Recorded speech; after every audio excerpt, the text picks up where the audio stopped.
So good evening, everyone. My name is Reverend Denise Schubert. I am coming to you live tonight from North Fort Myers, Florida. It is Sunday, and it is time for Sunday Night Alive. Oh, so happy to be here with you. I've had such a full day of being inspired and full day of just all kinds of wonderful things. My sister's been here. I spoke for the Unity Church this morning. So it's all good. If you're here with me, take a moment to say hello on the chat line, if you will, so that way I can know I'm just not talking to myself, talking at a camera. I'm actually talking to you. I can feel you, even though I can't see you. So tonight we're starting a very special series for Sunday Night Alive. For 10 weeks, and I hope you'll love it. I know I love it, and it has a potential for being something really deep and wonderful in your life as a part of your journey towards awakening. You know, Sunday Night Alive, and my commitment is that we come into this evening looking for ways for our spirituality to be practical. Like, how do we truly live a spiritually, mentally, emotionally, physically healthy life, make a difference in the world we live in, and be a positive influence on ourselves and all of the people around us, and bring a little bit of good news, a little bit of positivity, a little bit of affirmative living, right? To come out of fear, doubt, and worry, and to simply just step into the fullness of who we are and who we're here to be. So for those of you who don't know, the Science of Mind, philosophy, faith, and way of life was founded by Dr. Ernest Holmes early in the 19th century. It has morphed itself, or Dr. Holmes is no longer living, but it has morphed itself into the Centers for Spiritual Living. It used to be called for many, many, many years the Church of Religious Science, which was the delivery system for the Science of Mind philosophy. So this is not so much a religion as it is a spiritual philosophy. And a little bit of science, a little bit of psychology. And I am an ordained Science of Mind minister. I was ordained in 2005. And I can tell you that this practice of these principles changed my life from one who was languishing to one who is thriving. And at 70 years old, I am definitely thriving in a way that I was not thriving when I first walked through the doors of my first religious science church, which was the Agape International Spiritual Center. So we're going to start. So my decision has been to go over, to review, to be with you for 10 weeks for the 10 core concepts of the Science of Mind philosophy. And then the original foundational class that I took I took this class in 1995. It was the presentation of and the embodiment of the 10 core concepts. Now, obviously, in the half an hour we have together every Sunday, we can't do a class. It's not going to be a full class, but I can introduce you to what those 10 core concepts are. And certainly tonight, we're going to start with the first one. Now, the way these are broken down is the material presents it as the universal, or Ernest Holmes called God the thing itself, right? So if you don't like the word God, you can be like Ernest and call it the thing. You know, you can call it love, you can call it nature, you can call it quantum physics. It doesn't really matter what you call it. But so there's the thing itself, the universal aspect of the core concept, and then there's the way it works, which is how it works for us as human beings. So it's universal translated into the personal. So before we dive into core concept 1, I'm going to speak a blessing upon us tonight. So join me, if you will. We're just simply going to take a moment to sanctify our time together. We're going to breathe. We're going to bring ourselves present to this moment. We're going to release our day and our evening to simply spend these few precious moments opening our minds, opening our hearts, becoming receptive to whatever blessing is here for us tonight. And so I know absolutely that as we begin on this journey together, that we begin it open and eager to discover something new about ourselves and to discover something new about each other that will transform our experience of being alive.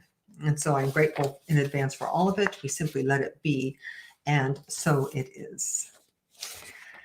All right, so I think I'm going to share my screen so that I can show you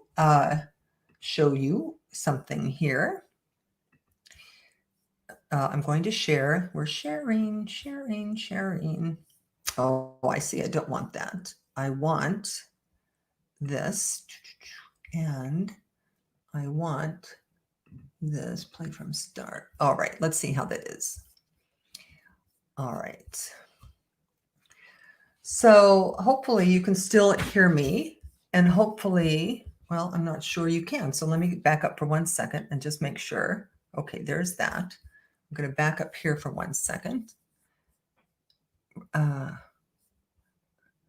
going to come over here for 1 second. Yeah. All right. So we're good. All right.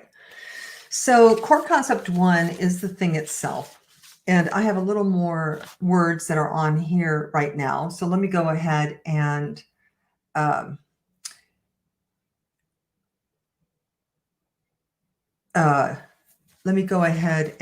read what this says. Oh, you know what? I'm in a funny place here. I am so sorry. Let me hide this.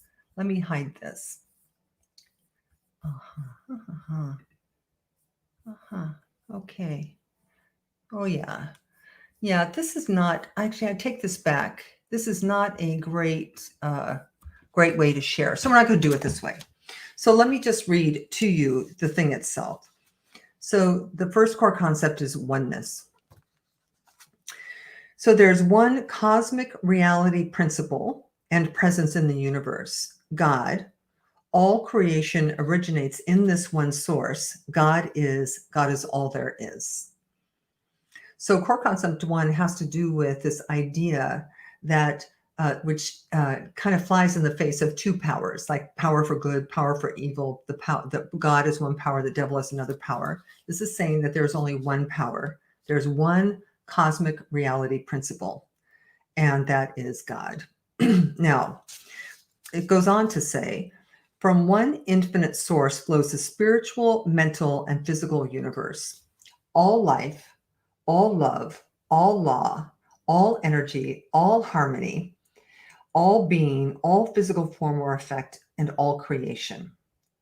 All physical and spiritual principles and laws are contained within the one. So this really means there's nothing outside of God. It's not like there's God and there's just this presence. There's just the thing itself. And you and I are a part of it. And I'm truly reading right from the curriculum. This is, I have a piece of paper right from the class. And it says, many different terms are used in various cultures and theologies to express this concept of God. All have the same meaning and all denote one single principle. Terms frequently used in the science of mind are the thing itself, spirit, life, love, first cause, love intelligence, the absolute, the changeless, the universal, infinite knowingness, the supreme being, the divine presence, and many more. Emerson called it the oversoul. Native Americans worship the Great Spirit, and Lao Tzu calls it the Tao. Traditional Christians say God, and Einstein referred to it as his unified field theory. So the idea here in this first initial core concept is for us to open to and wrap our mind around this idea that there is not one God for every religion, that there's not one, it's not like every religion has its own individual personalized God, that it's Ernest Holmes is really talking about here, that there is one thing going on here, that we live and move and have our beingness in the one. Now, you know, if you've been watching or heard me in other places, I've been kind of captivated by this idea that of this analogy of God as the ocean, and as each one of us as waves right? So it was Eric Butterworth who said, God is not in you like a raisin in a raisin in a roll, but rather you are like a wave, that we are like a wave on the ocean of good, or the ocean of God. So whether you're Buddhist, whether you're Jewish, whether you're Native American, whether you're an atheist or agnostic, it doesn't really matter what you are, because God is not religious. God is a principle that is pervasive everywhere, and that we are all living and moving and having our beingness in this idea, in this whatever it is, whatever you want to call it, right? You can call it the divine presence, you can call it spirit, you can call it the oversoul. And for me, this is relatively now so much a part of my being that I never even think about it, that what I know is that God, I did not make myself. I did not make myself. I did not make this house. I did not make the stars. I did not make the flowers. That there is something, that's how I love Ernest Holmes calls it, the thing itself. There is something that undergirds our existence, and that the fundamental quality of that thing is love. The fundamental quality of that thing is wholeness and harmony. So the first core concept, as it pertains to the universal idea, is oneness, one cosmic reality. Now he says, regarding the way it works, right? So there's the thing itself and the way it works. And this is going to be consistent throughout all 10 core concepts, consistent throughout all 10 weeks, the thing itself and the way it works. So the thing itself is the infinite, and the way it works in human life is this. He says, each human being is a creation of God, made of God's substance, a unique, individualized incarnation of spirit. This incarnated spirit is my essence and the essence of every human being. Each human being is a creation of God, made of God substance, a unique, individualized incarnation of the thing itself. This incarnated spirit is my essence and the essence of every human being. Now, he does not say some human beings, or good human beings, or Democrats only, or Republicans only, or only the Irish, or only females, or only purple people, right? He's saying all people are unique and individualized expressions of the one. So he goes on to say, this essence is uniquely mine. It can never be lost, damaged, diminished, or destroyed throughout my eternal journey, ever. It can never be lost, never be destroyed. It is uniquely mine. And by uniquely mine, he's really talking about, Ernest Holmes was a supporter of personality. You know, he believed that that we are individuals with our own individual character, our own individual purpose, our own individual incarnation, and what that is, that personality follows us on our eternal journey. So we're not like everyone else. We are unique. And he says, because each of us is an incarnation of the one spirit, all life is inseparably one. Right? Because that which I am and that which you are the same.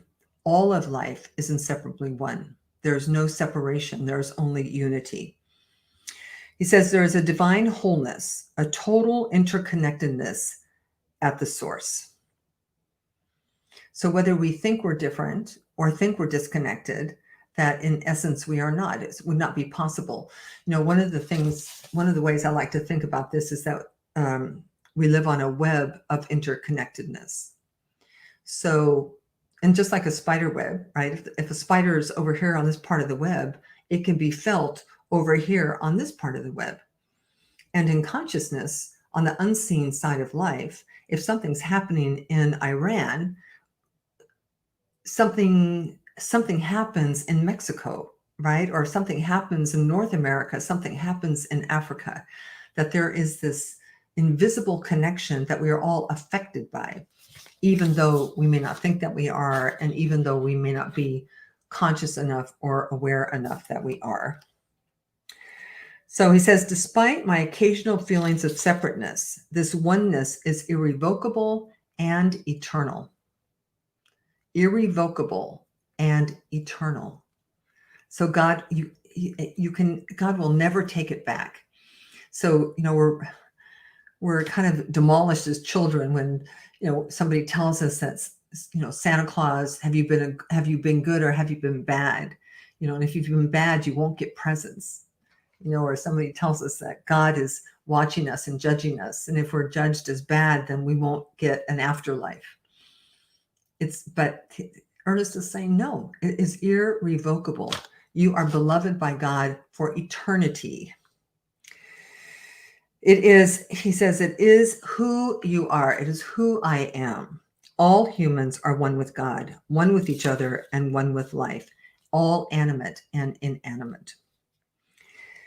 So this first core idea, when embodied. Now, I realize this isn't a class, so we can't do exercises. We can do some discussion, though. So if you have a question, you can ask me. I will happily answer any question anybody in the chat room wants to ask. We can't do, we can't do, we can't do the embodiment of the work like we would in a class with other students. But, we can begin to see how we feel separate, and how we feel that maybe somewhere in our life we've separated ourselves from our good or separated ourselves from others. And in truth, that's all just kind of almost a figment of our imagination, because we are one. Oneness is the nature of this universe. So, I meant to have music today for us, but the fact is my sister has been here from New York, and I did speak at the Unity Church for Naples this morning. It's just been an incredibly full day. So next week I'll be a little more prepared with music to share with us, and maybe even some meditation to meditate on this idea of oneness. But there are some, if you're interested in going deeper, there are some references here, both from the Science of Mind textbook, which is a little dense. You have to be really, really interested in studying this particular philosophy to dive into it. But it's got some references on page 63 to 80 for this core concept of oneness. And there's also a book called Living the Science of Mind, which is eminently more practical and easy to understand.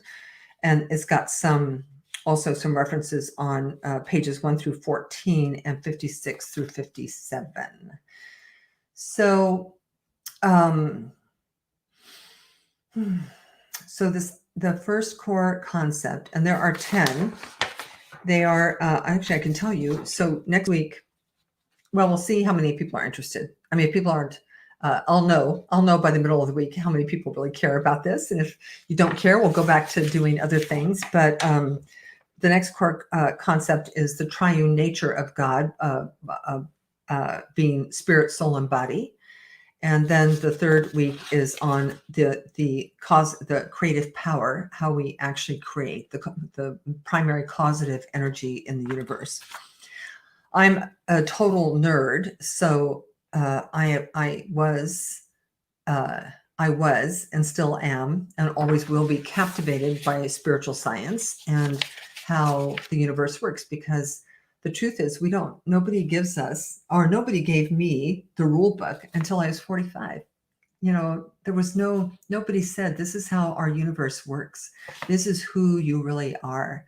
Nobody introduced us to our beautiful self. Nobody ever said, this is your nature. This is who you are. You are special. You are unique. These are your gifts and talents. You are beloved by whatever created you, loves you. You're going to go through your life with sacred and holy help, that your mind is powerful, that you can think your way into happiness. You can think your way into wealth. You can think your way into health. You can think your way into peace of mind, and that is a fundamentally powerful idea more powerful idea than victimhood, than helplessness, than being whipped around by the winds of change, but by being whipped around by the whims of another person, right? That we are autonomous in our relationship with the thing itself. So, so I don't know. I think you should get excited a little bit and just be open to what can happen. So, how can you practice? How can you practice oneness this week? How can you embody this idea? One is, if you don't already have a meditation practice, I strongly suggest you begin to get silent.